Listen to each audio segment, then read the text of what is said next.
What's going on, everybody? It is Friday, October 11th. Oh my goodness, October's flying by.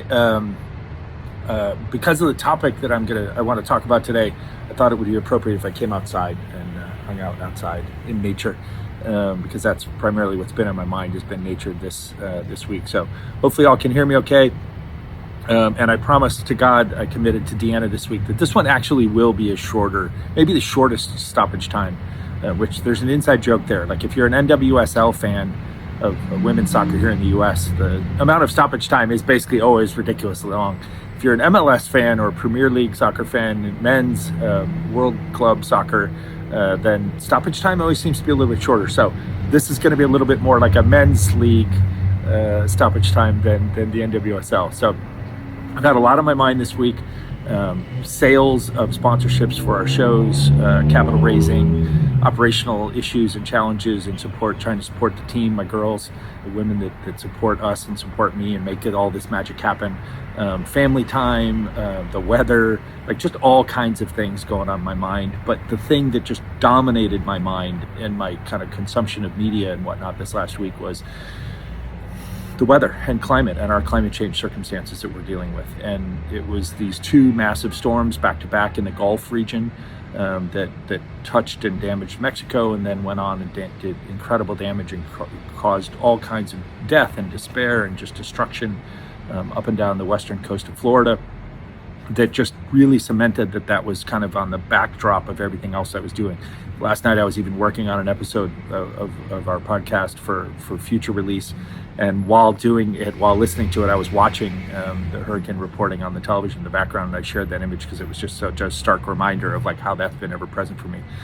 And since I'm no expert in that, I'm no expert in the science behind it, and I'm just an average person like everybody else who's trying to figure out ways to mitigate the climate's effect on our lives as humans, and trying to figure out ways that we can talk about these topics so that we can help everybody to understand how we can do what we need to do, or what we can do as individuals, what we can do collectively, what we need to press our legislatures to do policy-wise. Since I'm no expert in any of that stuff, I'm going to keep it short. I'm not going to wax on eloquently about all my philosophical opinions today. I'm just going to direct you immediately to go listen to 2 episodes that we dropped recently with people who are literally expert in these topics, who, as I like to say, obsess over this in a way that the rest of us don't when we wake up on a daily basis. And those are episodes that are available for you across all our audio platforms, no matter where you listen to your podcasts, or on our YouTube channel. The episode with Asher J, which talks about our human species and literally asks us, can we save ourselves? And then the episode that we just recently dropped with Matt Mulrennan from the Sustainable Ocean Alliance and Seabird Ventures, where we talk about the new blue economy and venture capital investing in our oceans as a mitigating factor. So again, I'm going to spare you all my own personal thoughts and opinions, other than to say I'm like you, trying to figure out how I can make better daily decisions, and make small iterative changes in my own lifestyle so that I can lessen my impact, but also just make my life in this ever-changing climate hotter, drier, wetter, more storms, more fires, wherever you might be, however it's manifesting itself, just trying to figure it out like you all are. And the best way I think we can figure it out as individuals is just to learn and listen to the experts, listen to the scientists, listen to the researchers, learn from the experts like Asher and like Matt.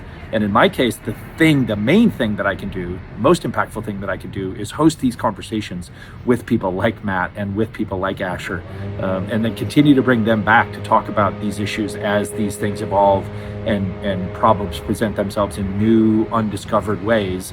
It's just to continue to tap into that. So I will promise to do that from my standpoint here with our Entrepreneurial Thinkers show, and in any other formats that I can think of. And then in the spirit of all of that today, just to finish off with a book recommendation, listening to a book by an author who's a television commentator, television filmmaker, storyteller named Bill Weir, thinking about the world and how it can be. So the world that we live in and how it can be, not just how it is, right? And there's the kind of a longer title that goes with it. It's on Amazon. I'm listening to it on Audible right now. It was recommended to me by a friend who's hugely obsessive about our climate risks and our climate issues that we're dealing with.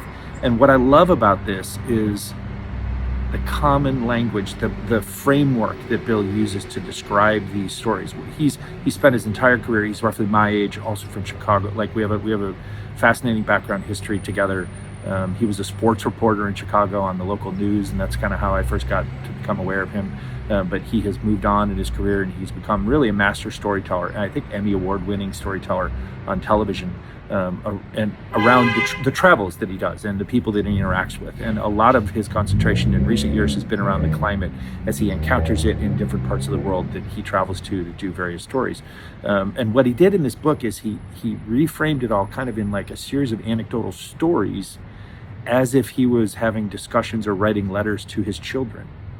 And so like I listen to it and it's like, oh my God, that's a super complex issue that we've talked about for decades. And yet he does this incredible way, he has this incredible way to kind of break it down and make it just seem more palatable to me as a father, as a impending grandfather, right? And then I think to myself, like, wow, okay, if it's more easily digestible for me, I know it would be more easily digestible for just about any average person, anywhere, right? So that's the book recommendation for this week. I really strongly encourage us, again, in this world of like, we seem to toggle between like, well, there's nothing I can do about it, or I'm obsessed about it, right? And obviously this percentage of people in the world that are obsessed about any particular problem or challenge that we face is really, really small. And the percentage of people then, therefore, that believe like, oh, there's nothing I can do about it. I can't make a difference, so screw it, right? It's all gonna happen after I'm dead. Like, that's just a nonsense approach. Like, the reality is, we are on this journey, in this experience, in a shared way as human beings, as a species, right? And our species, our ability to live the way we live, where we live, is what's fundamentally under attack. The rock that is the planet is going to supersede all of us for tens and tens and tens of millions of years.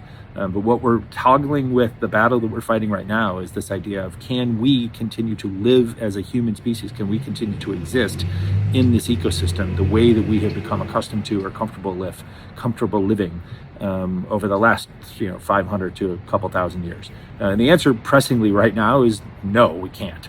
And progressively then you're going to see other related issues that will become kind of the issues of the day, like climate-based migration, right? Migration in search of scarcer and scarcer resources.